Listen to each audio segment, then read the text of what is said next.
Hi നമസ്കാരം. എല്ലാവർക്കും നമ്മുടെ വീഡിയോയിലേക്ക് സ്വാഗതം കേട്ടോ. അപ്പോൾ ഇന്നത്തെ ഒരു വീഡിയോ എന്ന് പറഞ്ഞാൽ നമുക്ക് നടക്കാത്ത കാര്യങ്ങളൊക്കെ സാധിച്ചു കിട്ടുന്നതിനുള്ള വഴിപാടിൻ്റെ കാര്യങ്ങളാണ്. അപ്പോൾ ഇത് എന്നോട് എൻ്റെ ഒരു സബ്സ്ക്രൈബർ ചോദിച്ചതുകൊണ്ടാണ് ഞാൻ ഇങ്ങനെ ഇടുന്നത്. ഞാൻ കഴിഞ്ഞ ദിവസം പള്ളിയുടെ ചെയ്തിട്ടപ്പോഴത്തേക്ക് എൻ്റെ ചോദിച്ചാൽ അമ്പലത്തിൽ ചെയ്യുന്ന വഴിപാടുകൾ എന്നേലും ഉണ്ടോ എന്ന് ചോദിച്ചു, കാര്യം നടക്കാൻ വേണ്ടി. അപ്പം അങ്ങനെയുള്ള വഴിപാടുകളൊക്കെ ഉണ്ട്, ഒരുപാട് വഴിപാടുകളൊക്കെ ഉണ്ട്. അതിലെന്നാലും നമുക്ക് ഏറ്റവും പെട്ടെന്ന് നമുക്ക് റിസൾട്ട് കിട്ടുന്നതും പെട്ടെന്ന് നമുക്ക് അനുഗ്രഹം കിട്ടുന്നതുമായിട്ടുള്ള വഴിപാടിൻ്റെ ഇതാണ് ഞാൻ പറയുന്നത്.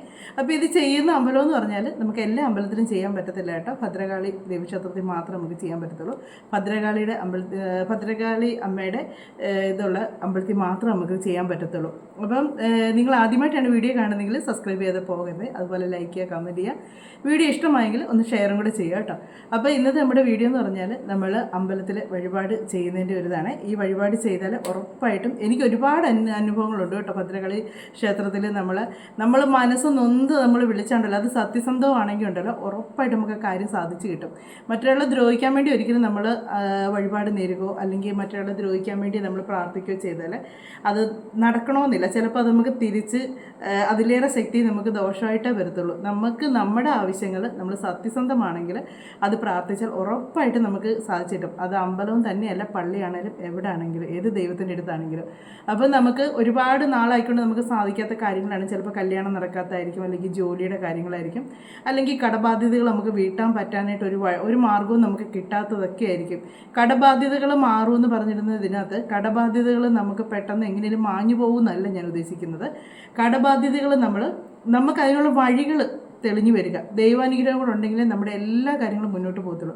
ദൈവാനുഗ്രഹം ഇല്ലെങ്കിൽ നമ്മൾ ഒരു കാര്യങ്ങളും നമ്മൾ എത്ര കിടന്ന് ശ്രമിച്ചാലും നമ്മുടെ കാര്യങ്ങൾ മുന്നോട്ട് പോകത്തില്ല. ദൈവവിശ്വാസം ഉണ്ടോ ഉറപ്പായിട്ടും നമുക്ക് നമ്മുടെ ഏത് വിഷമ സമയത്തും നമ്മളെ സഹായിക്കാൻ ദൈവം നമ്മുടെ കൂടെ കാണും. അത് നമ്മൾ വിളിക്കുന്നത് മനസ്സ് തുറന്ന് സത്യസന്ധമായിട്ട് വിളിച്ചുണ്ടല്ലോ ഉറപ്പായിട്ടും നമുക്ക് സാധിച്ചു കിട്ടും.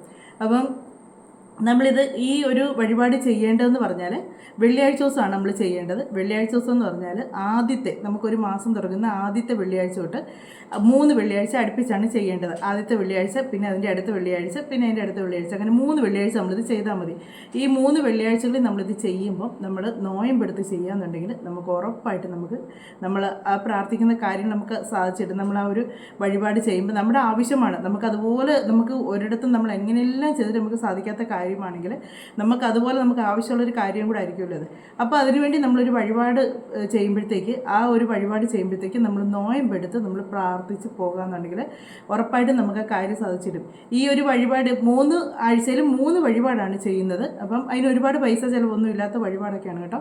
അപ്പം നിങ്ങൾ ആ 3 ആഴ്ചയിലും ചെയ്യുമ്പോഴത്തേക്ക് നമ്മളിതുപോലെ നോയമ്പെടുത്ത് നമ്മൾ പോയി പ്രാർത്ഥിക്കുകയെന്നുണ്ടെങ്കിൽ നമുക്ക് ഉറപ്പായിട്ട് സാധിച്ചു കിട്ടും. ഒരുപാട് ദിവസത്തെ നോയമ്പും കാര്യങ്ങളും ഒന്നും നമ്മൾ എടുക്കേണ്ട. ഇന്നിപ്പോൾ നമ്മൾ വെള്ളിയാഴ്ചയാണ് വഴിപാട് നമ്മൾ രാവിലെ ചെയ്യാൻ പോകുന്നത്. വെള്ളിയാഴ്ച പോകുമ്പോഴത്തേക്ക് നമ്മൾ വ്യാഴാഴ്ച ഉച്ച മുതൽ നമ്മുടെ ആഹാര കാര്യങ്ങൾ നമ്മൾ അരിയാഹാരം ഒഴിവാക്കി വെച്ച് എന്നേലും പട്ടിണി ഇരിക്കണമെന്നല്ല പറയുന്നത്, എന്നേലും ലഘുവായിട്ടുള്ള എന്നേലൊക്കെ കാര്യങ്ങൾ അരിയാഹാരം ഒഴിവാക്കി വെച്ച് അങ്ങനെ നമ്മൾ നോയമ്പെടുക്കുക. അതുപോലെ തന്നെ എല്ലാ നോയമ്പും നമ്മൾ അതിലെടുക്കുക. എടുത്തതിന് ശേഷം നമ്മൾ നേരം വെളുത്ത് നമ്മൾ അമ്പലത്തിൽ പോയി വഴിപാട് ചെയ്തതിന് ശേഷം നമുക്ക് ഈ നോയമ്പ് നമുക്ക് വീടാം. അത് നോയമ്പ് മുറിക്കുക അവിടെ വെച്ച്. അത് കഴിഞ്ഞ് പിന്നെ നമുക്ക് ഒരു ദിവസം ഫുള്ള്, പിന്നെ നമ്മളെ വെള്ളിയാഴ്ച ഫുള്ള് നോയമ്പ് എടുക്കണമെന്നില്ല. അമ്പലത്തിൽ പോയി വഴിപാട് ചെയ്ത് നമ്മൾ വന്നു കഴിഞ്ഞാൽ നമുക്ക് ആ നോയമ്പ് മുറിക്കുക, അത് കുഴപ്പമില്ല. അപ്പോൾ അങ്ങനെ നിങ്ങൾ ചെയ്യാമെന്നുണ്ടെങ്കിൽ ഉറപ്പായിട്ട് നിങ്ങളുടെ കാര്യം സാധിച്ച് കിട്ടും. അപ്പം നമ്മളിത് ചെയ്യുമ്പോൾ 3 വെള്ളിയാഴ്ച അടുപ്പിച്ച് വേണം ഇത് ചെയ്യാനായിട്ട്. ഇതിന് മുടക്കം വരാൻ പാടില്ല. ഒരാഴ്ച നമ്മൾ ചെയ്തേച്ച് പിറ്റേ ആഴ്ച നമ്മളത് മറന്നു പോയാൽ നമുക്ക് ഇരട്ടി ദോഷങ്ങളായിരിക്കും സംഭവിക്കുന്നത്. നിങ്ങളിത് ചെയ്യുമ്പോൾ മുടക്കം വരാതെ എല്ലാ 3 ആഴ്ചയും കൃത്യമായിട്ട് നിങ്ങളിത് ഓർത്ത് വെച്ചിരുന്ന് ചെയ്യുക, മുടക്കം വരാതെ. അപ്പം ഏതൊക്കെയാണ് വഴിപാടുകൾ എന്നുള്ള പറയാം. ഓരോ ആദ്യത്തെ വെള്ളിയാഴ്ച നമ്മൾ ചെയ്യേണ്ടത് എന്നതാണെന്നുള്ളത് പറയാവേ. അപ്പം നമ്മൾ ആദ്യത്തെ വെള്ളിയാഴ്ച നമ്മൾ ഈ വഴിപാട് ചെയ്യാൻ പോകുമ്പോഴത്തേക്ക് നമ്മൾ അമ്പലത്തിൽ വെച്ച് നമ്മൾ ശരിക്കും മനസ്സുരുകി പ്രാർത്ഥിക്കണം. അമ്മയോട് നമ്മുടെ ആവശ്യം നമ്മൾ പ്രാർത്ഥിക്കുക, അവിടുന്ന് തൊഴുത് പ്രാർത്ഥിക്കുമ്പോഴത്തേക്ക് നമ്മുടെ ജീവിതത്തിലെ ഏറ്റവും വലിയ ആഗ്രഹമാണിത്. ഇത് ഞാൻ അത്രയ്ക്കേറെ ആഗ്രഹിക്കുന്ന ഒരു കാര്യമാണ്. അമ്മയെ എനിക്കിത് സാധിച്ചു തരണം, ഞാനിത് അമ്മയുടെ അടുത്ത് ഞാൻ അപേക്ഷിക്കുകയാണ്. അമ്മ എന്നിൽ കനിയണേ, അമ്മയുടെ കരുണ കരുണ എന്നിൽ തോന്നണേ എന്നും പറഞ്ഞ് നമ്മൾ പ്രാർത്ഥിക്കുക. അതുപോലെ തന്നെ നമുക്ക് കിട്ടിയ അനുഗ്രഹങ്ങളെല്ലാം നമ്മൾ അവിടെ നിന്ന് അമ്മയോട് നന്ദി പറയുക. നമുക്ക് അമ്മ തന്നിട്ടുള്ള അനുഗ്രഹങ്ങൾക്കെല്ലാം നന്ദി പറയുക. എന്നിട്ട് നമ്മൾ പ്രാർത്ഥിക്കുക, അമ്മയുടെ ഒരു നോട്ടം മതി എനിക്ക് ഈ ഒരു അനുഗ്രഹം കിട്ടാൻ എന്ന് നമ്മൾ മനസ്സ് നൊന്ത് അത്രയ്ക്ക് നമുക്ക് വിഷമം വരുമ്പോൾ നമ്മൾ പ്രാർത്ഥിക്കാറുണ്ടല്ലോ, അതുപോലെ നമ്മൾ മനസ്സ് നൊന്ത് നമ്മൾ പ്രാർത്ഥിക്കുക, എനിക്ക് ആഗ്രഹം സാധിച്ചു തരണേ അമ്മേ, ഞാൻ അത്രയ്ക്കേറെ വിഷമിക്കുന്നുണ്ട് ഈ ഒരു കാര്യത്തിന് വേണ്ടി എന്ന് പറഞ്ഞ് അമ്മയുടെ നമ്മൾ മനസ്സിൽ വിഷമിച്ച് ശരിക്കും നമ്മളത് പ്രാർത്ഥിച്ചു കഴിഞ്ഞുണ്ടല്ലോ, ആ വിഷമത്തോടുകൂടി നമ്മൾ പ്രാർത്ഥിച്ചേച്ച് നമ്മൾ ഈ വഴിപാട് ചെയ്താൽ ഉറപ്പായിട്ടും നമുക്ക് സാധിച്ചു കിട്ടും. നമ്മൾ അത്രയ്ക്ക് നമുക്ക് കിട്ടാനുള്ള കിട്ടിയ അനുഗ്രഹങ്ങളെല്ലാം നമ്മൾ പ്രാർത്ഥിക്കുക, കിട്ടാൻ പോകുന്ന അനുഗ്രഹത്തിന് വേണ്ടി നമ്മൾ അപേക്ഷിക്കുക. അങ്ങനെ അപേക്ഷിച്ച് കഴിഞ്ഞാൽ ഉറപ്പായിട്ടും അമ്മ കൈവിടത്തില്ല, നമ്മളെ ഉറപ്പായിട്ടും അനുഗ്രഹിക്കും. അപ്പോൾ അങ്ങനെ നിങ്ങൾ പ്രാർത്ഥിച്ചേച്ച് നിങ്ങൾ ചെയ്യേണ്ട വഴിപാടെന്ന് പറഞ്ഞാൽ കാളി സൂക്ത പുഷ്പാഞ്ജലിയാണ് നമ്മൾ ആദ്യത്തെ വെള്ളിയാഴ്ച നമ്മൾ ചെയ്യേണ്ടത്. അപ്പോൾ നമ്മൾ നോയമ്പെടുക്കുമ്പോഴത്തേക്ക് നമ്മുടെ മനസ്സിൽ മറ്റ് ചിന്തകളോ മറ്റു കാര്യങ്ങളോ ഒന്നും വരാതെ നമ്മുടെ മനസ്സിലൊരു ഭക്തിയായിരിക്കണം നമ്മുടെ മനസ്സിലുണ്ടാകും. തലേദിവസം നമ്മൾ നോയമ്പെടുക്കുമ്പോൾ തൊട്ട് നമ്മുടെ മനസ്സിലൊരു ഭക്തിയോടുകൂടി വേണം നമ്മൾ ഈ വഴിപാട് അമ്പലത്തിൽ വന്ന് ചെയ്യേണ്ടത്. അപ്പോൾ നമ്മുടെ മനസ്സിൽ അത്രയേറെ ഭക്തിയോട് നമ്മുടെ ഈ ആഗ്രഹത്തിന് അത്രയേറെ നമ്മൾ ആഗ്രഹിച്ച് ദൈവം നമ്മൾ ഉറപ്പായിട്ട് നമുക്ക് ആ ഒരു അനുഗ്രഹം തരും എന്നുള്ള വിശ്വാസത്തോടു കൂടി നമ്മൾ ഈ ഒരു വഴിപാട് ചെയ്യുക. ഈ ഒരു വഴിപാട് ചെയ്തതിന് ശേഷം നമ്മൾ കൊടുത്തതിന് ശേഷം നമുക്ക് അമ്പലത്തിൻ്റെ നടയിൽ നിന്ന് നമ്മൾ പ്രാർത്ഥിക്കേണ്ട ഒരു പ്രാർത്ഥനയുണ്ട്. അത് കുറേ പ്രായമുള്ളവർക്കും പിന്നെ അമ്പലത്തിൽ പോയി ചെല്ലുന്നവരൊക്കെ ഉണ്ടായിരിക്കും, അങ്ങനെയുള്ളവർക്കൊക്കെ അതിൽ പരിക്കും. അങ്ങനെ അറിയാൻ മേലാത്തവരുണ്ടെങ്കിൽ അവർക്ക് വേണ്ടി ഇപ്പം ഞാൻ സ്ക്രീനിൽ കാണിച്ചു തരാവേ.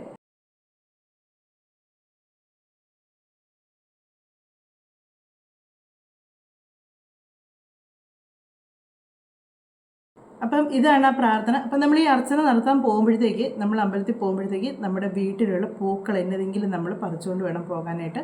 പൂക്കൾ എന്നതെന്ന് വെച്ചാൽ ചുമന്ന കളറിൽ ചെമ്പരത്തി പൂവ്, ചെത്തിപ്പൂവ്, നമ്മുടെ വീട്ടിലുള്ള പൂ ഉണ്ടെങ്കിൽ നിങ്ങൾ കൊണ്ടുപോകുക, ഇല്ലെങ്കിലും കുഴപ്പമില്ല. അങ്ങനെ നിങ്ങൾ പൂ കൊണ്ടുപോകാൻ പറ്റിയാൽ അത്രയും നല്ലതാണ്. നമ്മൾ അമ്പലത്തിൽ പോകുമ്പോൾ നമ്മുടെ വീട്ടിൽ നിന്ന് എന്തെങ്കിലുമൊക്കെ ഒരു പൂക്കൾ നമ്മൾ കൊണ്ടുപോകാൻ നല്ലതാണ്. പക്ഷേ ഈ ഒരു അർച്ചന ചെയ്യുമ്പോഴത്തേക്ക് ചുമന്ന കളറിലെ ചെത്തിപ്പൂവോ ചെമ്പരത്തി പൂവോ നിങ്ങൾ കൊണ്ടുപോയി അമ്പലത്തിൽ അർച്ചനയ്ക്ക് വേണ്ടി കൊടുക്കുക. എന്നിട്ട് നിങ്ങൾ പ്രാർത്ഥിക്കുക. ആ ഒരു കാര്യത്തിന് വേണ്ടി നിങ്ങൾ പിന്നെ ചില അമ്പലങ്ങളിൽ ഈ അർച്ചനകൾ വൈകുന്നേരം ചെയ്യാത്ത അമ്പലങ്ങളുണ്ട്. അത് നിങ്ങൾ ചോദിക്കുക. ഇനി നിങ്ങൾക്ക് രാവിലെ പോകാൻ പറ്റിയില്ലെങ്കിൽ വൈകിട്ടാണ് പോകാൻ പറ്റുന്നെങ്കിൽ നിങ്ങൾ അമ്പലത്തിൽ അന്വേഷിക്കണം, ഇങ്ങനൊരു അർച്ചന ഈ പുഷ്പാഞ്ജലി നമുക്ക് ഈ വൈകിട്ട് അമ്പലത്തിൽ ചെയ്യുമോ എന്ന് ചോദിക്കണം. ചില അമ്പലങ്ങൾ ഇത് എനിക്കൊരു തിരുമേനി പറഞ്ഞു തന്നാണ്. അപ്പം അങ്ങനെയുള്ള കാര്യങ്ങളുള്ളപ്പോഴത്തേക്കും നിങ്ങൾ ചോദിക്കുക. അങ്ങനെ ആ അമ്പലത്തിൽ വൈകിട്ട് ഇങ്ങനെ ചെയ്യുമ്പോൾ എല്ലാ അമ്പലത്തിലും ചെയ്യലെന്നാണ് പറയുന്നത്. എനിക്കറിയില്ല അതിനെപ്പറ്റി വ്യക്തമായിട്ട് കേട്ടോ. അങ്ങനെ ഉണ്ടെങ്കിൽ നിങ്ങൾ അമ്പലത്തിൽ ചോദിച്ച് നോക്കിയതിന് ശേഷം നിങ്ങൾ വൈകിട്ടുണ്ടെന്നുണ്ടെങ്കിൽ നിങ്ങൾക്ക് രാവിലെ ഇനിയിപ്പോൾ നിങ്ങൾ അതുപോലെ മറന്നു പോയാലും നിങ്ങൾക്ക് വൈകിട്ടാണെങ്കിലും ഈ ഒരു പുഷ്പാഞ്ജലി നമുക്ക് ഈ ഒരു വഴിപാട് നമുക്ക് ചെയ്യാൻ പറ്റും. അപ്പം ഒന്നാമത്തെ ദിവസം ഇതാണ് ചെയ്യേണ്ടത്. ഇനി രണ്ടാമത്തെ വെള്ളിയാഴ്ച നമ്മൾ ചെയ്യേണ്ടത് ത്രിശക്തി അർച്ചനയാണ് ചെയ്യേണ്ടത്. അപ്പോൾ ഈ അർച്ചന നമ്മൾ അമ്പലത്തിൽ ചെയ്യാൻ പോകുമ്പോഴത്തേക്ക് നമ്മളൊരു 15 1 നാണയം എടുക്കുക. അത് ഒന്നുകിൽ ഒരു ചുമല തുണിയിലോ അല്ലെങ്കിൽ ഒരു വെള്ള തുണിയിലോ അതൊരു കിഴി പോലെ കെട്ടുക. ഈ 15 നാണയങ്ങൾ ₹1 നാണയങ്ങൾ 15 എണ്ണം എടുക്കുക. അത് കിഴിയായിട്ട് എടുക്കുക. എന്നിട്ട് അമ്പലത്തിൽ ചെന്നതിന് ശേഷം നമ്മുടെ തലയ്ക്ക് ഒഴിഞ്ഞതിന് ശേഷം നമ്മളിത് അർച്ചന നടക്കാൻ കൊടുക്കുന്നത് നമ്മൾ കൊടുക്കുക. അത് അമ്പലത്തിൽ തന്നെ സമർപ്പിക്കുക. അങ്ങനെ നമ്മൾ ഈ അർച്ചന നടത്തുന്നൊപ്പം തന്നെ ഈ ഒരു 15 രൂപയുടെ ഇതും കൂടെ നമ്മൾ ചെയ്യുക. തലയ്ക്ക് ഒഴിഞ്ഞതിന് ശേഷം വേണം നമ്മൾ ഇടാനായിട്ട്. അതും ₹1 നാണയമാണ്. ചെറിയൊരു കിഴി കെട്ടി വേണം നമ്മൾ ചെയ്യാനായിട്ട്. രണ്ടാമത്തെ വെള്ളിയാഴ്ച നമ്മൾ പോകുമ്പോഴാണ് ഇത് ചെയ്യുന്നത്. അന്നേരം നമുക്ക് ഈ ഒരു പ്രാർത്ഥന നമ്മുടെ ആവശ്യങ്ങൾ എന്നാന്ന് വെച്ചാൽ നമ്മൾ മനസ്സൊരുക്കി അമ്മയോട് പ്രാർത്ഥിക്കുക. നമ്മുടെ ഒരു നടക്കാത്തൊരു കാര്യത്തിന് വേണ്ടി ആയിരിക്കും തന്നെയാണ് നമ്മൾ ഈ ഒരു അർച്ചനയ്ക്ക് ചെയ്യാൻ പോകുന്നത്. അപ്പം ആ ഓരോ വെള്ളിയാഴ്ച നമ്മൾ പോകുമ്പോഴും നമ്മൾ ഓരോ വെള്ളിയാഴ്ചയും ഇത് കൃത്യമായിട്ട് നമ്മൾ ഈ നോയമ്പെടുക്കുക. എന്നിട്ട് നമ്മൾ ഇതുപോലെ തന്നെ പ്രാർത്ഥനയും ചൊല്ലി നമ്മൾ ഈ വഴിപാടും ചൊല്ലി പ്രാർത്ഥിക്കുക. അത് കഴിഞ്ഞ് നമ്മൾ മൂന്നാമത്തെ വെള്ളിയാഴ്ചയാണ് ഇനി പോകുന്നത്. മൂന്നാമത്തെ വെള്ളിയാഴ്ച നമ്മൾ അമ്പലത്തിൽ പോകുമ്പോൾ ചെയ്യേണ്ട വഴിപാടെന്ന് പറഞ്ഞാൽ ഭാഗ്യസൂക്ത പുഷ്പാഞ്ജലിയാണ് നമ്മൾ ചെയ്യേണ്ടത്. ആ പുഷ്പാഞ്ജലി നമ്മൾ ചെയ്യുന്നൊപ്പം തന്നെ ഒരു കടുംപായസം കൂടെ നമ്മൾ അമ്പലത്തിൽ വഴിപാടായിട്ട് അതും കൂടെ ചെയ്യുക. നമ്മളങ്ങനെ 3 ആഴ്ച നമ്മളിത് മൂന്നാമത്തെ ആഴ്ചയാണ് കടുംപായസം നമ്മൾ അമ്പലത്തിൽ വഴിപാടും കൂടെ ചെയ്ത് നമ്മുടെ ആഗ്രഹങ്ങൾക്ക് വേണ്ടി നമ്മൾ വീണ്ടും പ്രാർത്ഥിച്ച് അതുപോലെ തന്നെ നമ്മൾ ആദ്യ ദിവസം എടുത്ത പോലെ തന്നെ നോയമ്പ് എടുത്ത് അതുപോലെ തന്നെ നമ്മൾ പ്രാർത്ഥിക്കുക. അതുപോലെ തന്നെ ചിലപ്പോൾ ചിലർക്ക് നമ്മുടെ വിശ്വാസവും നമ്മുടെ ഭക്തിയും പോലെ ഇരിക്കും നമുക്ക് ഈ കാര്യം സാധിച്ചു കിട്ടുന്നത്. നമ്മൾ ചിലപ്പോൾ ആദ്യത്തെ വഴിപാട് ചെയ്യുമ്പം തന്നെ നമുക്ക് ചിലപ്പോൾ നമ്മൾ ആഗ്രഹിച്ച കാര്യം നമുക്ക് സാധിച്ചു കിട്ടും. ആ കാര്യം സാധിച്ചു കിട്ടുമ്പോഴത്തേക്ക് നിങ്ങളത് നിർത്തിച്ച് പോകരുത്. ഈ 3 വെള്ളിയാഴ്ച നിങ്ങളിത് പൂർത്തീകരിച്ചിട്ടേ നിങ്ങൾ പോകാവുള്ളൂ. അല്ലാതെ ആദ്യത്തെ വഴിപാട് ചെയ്തു എനിക്ക് കാര്യം സാധിച്ചു ഇനിയിപ്പോൾ ഞാൻ ബാക്കി ചെയ്യണ്ടല്ലോ എന്ന് പറഞ്ഞ് ആരും പോകരുത്. 3 ആഴ്ചയും നിങ്ങൾ കൃത്യമായിട്ട് ഇത് ചെയ്യുക. പിന്നെ ഒരാഴ്ച നമ്മൾ ചെയ്ത് പിറ്റേ ആഴ്ച നമ്മളത് മറന്നു പോകുകയാണെങ്കിൽ നമുക്കത് ദോഷം തന്നെയാണ് സംഭവിക്കുന്നത്. അത് മറന്നു പോകാതെ നിങ്ങൾക്ക് ചെയ്യാമെന്നുണ്ടെങ്കിൽ മാത്രം നിങ്ങൾ ഈ വഴിപാട് ചെയ്യുക. അല്ലാതെ നിങ്ങൾ ആദ്യത്തെ പ്രാവശ്യം ചെയ്ത് നിങ്ങൾക്ക് വിശ്വാസം ഉണ്ടെങ്കിലും നിങ്ങൾക്ക് ആഗ്രഹം സാധിച്ചു കിട്ടണമെന്നുണ്ടെങ്കിലും നിങ്ങൾ മറക്കാതെ അത് ചെയ്തിരിക്കും. നമ്മളിത് പരീക്ഷണത്തിന് വേണ്ടി നമ്മളിത് ചെയ്യുമ്പോഴാണ് നമ്മളിത് മറന്നു പോകുന്നത്. അപ്പോൾ അങ്ങനെ 3 വെള്ളിയാഴ്ച ഇങ്ങനെ ഇത് കൃത്യമായിട്ട് ചെയ്യുക. അന്നേരം നിങ്ങളിപ്പോൾ ചോദിക്കായിരിക്കും ഡേറ്റൊക്കെ ആകുന്ന സമയത്ത് എങ്ങനെയാണ് പുറത്താകുന്ന സമയത്ത് പിന്നെ ആരിലൊക്കെ മരിച്ചാലും ഒക്കെ നമുക്ക് അമ്പലത്തിൽ കയറാനൊക്കെ പറ്റാതെ വരുന്ന ദിവസങ്ങളിലെ ആ ഒരു ഇതൊക്കെ ആണെങ്കിൽ എന്നാ ചെയ്യുമെന്ന് ചോദിക്കുമ്പോൾ ആദ്യത്തെ ഒരു വെള്ളിയാഴ്ച എടുത്തു, പിറ്റേ വെള്ളിയാഴ്ച അങ്ങനെ എന്തെങ്കിലും ഒരു തടസ്സം വന്നാൽ അത് യാതൊരു ദോഷമോ കാര്യങ്ങളോ ഇല്ല. അതിൽ കഴിഞ്ഞ് നിങ്ങൾക്ക് പിന്നെ ചെയ്യാൻ പറ്റുന്ന ആ വെള്ളിയാഴ്ച നിങ്ങൾ അടുത്തത് ചെയ്യുക, അതിൻ്റെ അടുത്ത വെള്ളിയാഴ്ച ചെയ്യുക. അതിന് യാതൊരു ദോഷവും ഇല്ല. അത് നമ്മൾ മറന്നു പോകുന്നതോ ഒന്നും അല്ലല്ലോ. അത് നമുക്ക് വന്ന് ചേരുന്ന കുറച്ച് കാര്യങ്ങളുണ്ട്, അങ്ങനെ വരുന്നതാണ്. അതിന് യാതൊരു ദോഷവും ഇല്ലാത്ത കാര്യങ്ങളാണ്. നമ്മൾ യാതൊരു തടസ്സവും ഇല്ലാതെ നമ്മളിത് മറന്നു പോയെങ്കിൽ മാത്രമേ ഉള്ളൂ ഇത് ദോഷമായിട്ട് സംഭവിക്കുന്നത്. നിങ്ങൾ മറന്നു പോകാതെ കൃത്യമായിട്ട് ഇത് ചെയ്യുവാണെങ്കിൽ ഉറപ്പായിട്ടും നിങ്ങൾക്ക് നിങ്ങളുടെ കാര്യം സാധിച്ചിരിക്കും. നിങ്ങൾ അങ്ങനെയുള്ള കാര്യത്തിന് വേണ്ടി ഇത് ഉറപ്പായിട്ട് നിങ്ങൾ പ്രാർത്ഥിക്കുക. പിന്നെ ഇനി എനിക്ക് പറയാനുള്ളത് എന്നാന്ന് വെച്ചാൽ, ഇപ്പോൾ ഈ ഒരു ഇത് വരുമ്പോഴത്തേക്ക് മറ്റുള്ളവർ നിങ്ങൾക്ക് വിശ്വാസം ഉണ്ടെങ്കിൽ നിങ്ങളിത് വന്ന് കമൻറ്റ് ഇട്ടാൽ മതി. അത് കൂടുതലും ക്രിസ്ത്യൻസാണ് കാണിക്കുന്ന പരിപാടി. എന്നാത്തിനാണെന്ന് എനിക്കറിയാൻ മേല. ദൈവം എല്ലാം ഒന്നേ ഉള്ളൂ. കഴിഞ്ഞ ദിവസം ഒരാൾ എന്നോട് പറഞ്ഞു, ക്രിസ്ത്യാനിയായിട്ട് മാമോയിസ സ്വീകരിച്ചേച്ച് വന്ന് പള്ളിയിൽ പോകുന്ന കാര്യങ്ങളൊക്കെ പറഞ്ഞ് ഓരോരുത്തരും അംഗീകരിക്കാം. ഞാൻ ക്രിസ്ത്യാനാണ്, ഞാൻ ക്രിസ്ത്യാനിയായിട്ട് മാമോയിസ സ്വീകരിച്ചാണ്. പക്ഷേ എനിക്ക് ക്രിസ്ത്യ ഇതിലും വിശ്വാസമുണ്ട്, ഹിന്ദു ഇതിലും വിശ്വാസമുണ്ട്. ഞാൻ വിളിച്ച് അപേക്ഷിക്കുമ്പോഴൊന്നും എന്നെ ആരും കൈവഴിഞ്ഞിട്ടില്ല. എനിക്ക് എൻ്റെ ആ അനുഗ്രഹങ്ങൾ എനിക്ക് നല്ലപോലെ കിട്ടിയിട്ടുണ്ട്. എനിക്കത് ഉറപ്പായിട്ട് അറിയാം. എൻ്റെ ഒരുപാട് വിഷമ സമയത്ത് ഞാൻ മനസ്സൊന്ന് ഏത് അമ്പലത്തിലാണേലും പള്ളിയിലാണേലും വിളിച്ച് എനിക്ക് കാര്യം സാധിച്ചിട്ടുണ്ട്. അപ്പം അത് മനുഷ്യരായിട്ടുണ്ടാക്കുന്ന ഒരു അന്ധവിശ്വാസമല്ലേ. നമ്മൾ ക്രിസ്ത്യാനികൾ ഹിന്ദുക്കളെ ഇത് വിളിച്ചാൽ കേൾക്കത്തില്ല എന്ന്, ഹിന്ദുക്കൾ ക്രിസ്ത്യാനിയുടെ ഇത് വിളിച്ചാൽ കേൾക്കില്ലെന്ന്. അത് കുറേ ഈ എന്നാ ജാതി ഇതായിട്ട് അങ്ങ് അഡിക്റ്റായിട്ട് കുറേ മനുഷ്യരുണ്ട്. അവരുടെ ജാതി എന്നുള്ള ഇതായിട്ടില്ല. അങ്ങനെയുള്ളവരുടെ അന്ധവിശ്വാസങ്ങളാണ് നിങ്ങളാ പറയുന്നത്, അല്ലാതെ അത് ശരിക്കുമായിട്ടുള്ളൊരു കാര്യമല്ല. ആ ആൾ വന്നേച്ച് പറഞ്ഞു മാമോയിസ സ്വീകരിച്ചിട്ട് പറയും. ഈ പുള്ളിക്ക് ഞാനത് നല്ലൊരു കമൻറ്റ് കൊടുത്തിട്ടുണ്ട്.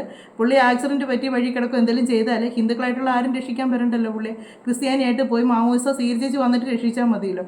ഇതൊക്കെ എന്നതിനാണ് ഇങ്ങനെയൊക്കെ പറയുന്നതെന്ന് എനിക്കറിയത്തില്ല. നിങ്ങൾക്ക് വിശ്വാസം ഉണ്ടെങ്കിൽ നിങ്ങൾ ഈ വീഡിയോസ് കാണുക. വിശ്വാസം ഇല്ലാത്തൊരു കാണണമെന്ന് ഞാൻ ആരോടും പറയുന്നില്ല.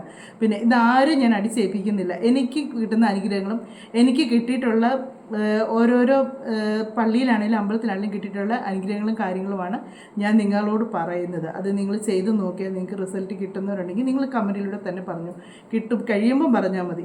അങ്ങനെ വേണേൽ പറയാം. അതിന് മുന്നേ വന്നേച്ച് എന്നാത്തിനാണ് ഇങ്ങനെ പറയുന്നത്, അമ്പലത്തിൽ എന്നാത്തിനാണ് വഴിപാട് ചെയ്യുന്നത്, ഇതൊക്കെ ചോദിക്കുന്നവരുണ്ട്. പക്ഷേ ഈ ചോദിക്കുന്നവരൊക്കെ ആയിരിക്കും കേട്ടോ ഇതിനെല്ലാം മുമ്പിൽ നിന്ന് കാര്യങ്ങൾ ചെയ്യുന്നത്.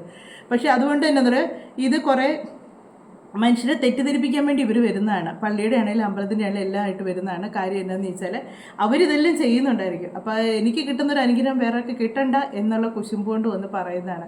അത് നിങ്ങൾ വീഡിയോ കാണുന്നവർ കമൻറ്റ് ബോക്സിലെ കമൻറ്റുകൾ നിങ്ങൾ അത് കേട്ട് വിശ്വസിച്ച് നിങ്ങൾ ചെയ്യാതിരിക്കൽ. നിങ്ങൾക്ക് കിട്ടേണ്ട അനുഗ്രഹം നിങ്ങൾക്ക് തന്നെ നഷ്ടപ്പെട്ടു പോകും അതൊക്കെ കേട്ടതിന് ശേഷം. ഇതൊന്നും ആർക്കും ഒരു ദോഷമുള്ള കാര്യങ്ങളോ ഒന്നുമല്ല.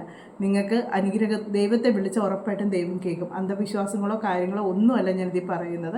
പിന്നെ ആരെയും മതം മാറ്റാൻ വേണ്ടി ഞാൻ പറയുന്നില്ല. എല്ലാവർക്കും അവരവരുടെ വിശ്വാസങ്ങളുണ്ട്, അതിലെല്ലാവരും ജീവിക്കുക. ഞാൻ എൻ്റെ വിശ്വാസമുണ്ട്. ഞാൻ ഒരു ഹിന്ദുവിനെ കല്യാണം കഴിച്ചതുകൊണ്ടാണ് എനിക്ക് ഹിന്ദു ഇതിലുള്ള ഇത്രയും കാര്യങ്ങൾ എനിക്ക് അറിയാൻ പറ്റിയത്. ഞാനൊരു ക്രിസ്ത്യൻ ആയിരുന്ന സമയത്തും ഞാൻ കല്യാണത്തിനൊക്കെ മുന്നേ അല്ല സ്കൂളിൽ പഠിക്കുന്ന സമയത്താണെങ്കിലും എൻ്റെ കൂട്ടുകാരുടെ കൂടെ ഞാൻ അമ്പലത്തിലും പോകാറുണ്ടായിരുന്നു, ചന്ദനം തൊടാറുണ്ടായിരുന്നു, എല്ലാം ഉണ്ടായിരുന്നു, പ്രാർത്ഥിക്കാറും ഉണ്ടായിരുന്നു. പക്ഷേ അന്നും ഇന്നൊന്നും എനിക്കൊരു ദോഷം സംഭവിച്ചിട്ടില്ല. പിന്നെ നിങ്ങൾ ഇഷ്ടമുള്ളവർ വിശ്വസിക്കുക. നിങ്ങൾക്ക് ഈ വഴിപാട് ചെയ്ത് നിങ്ങൾക്ക് ഉറപ്പായിട്ടും കാര്യം സാധിക്കും. നിങ്ങളുടെ വിശ്വാസം പോലെ ഇരിക്കും, നിങ്ങളുടെ പ്രാർത്ഥന പോലെ ഇരിക്കും. നമ്മൾ മനസ്സിൽ തട്ടി ഒരു കാര്യം പ്രാർത്ഥിച്ചാൽ ഉറപ്പായിട്ടും അത് ദൈവം നമ്മളെ തള്ളിക്കളയല.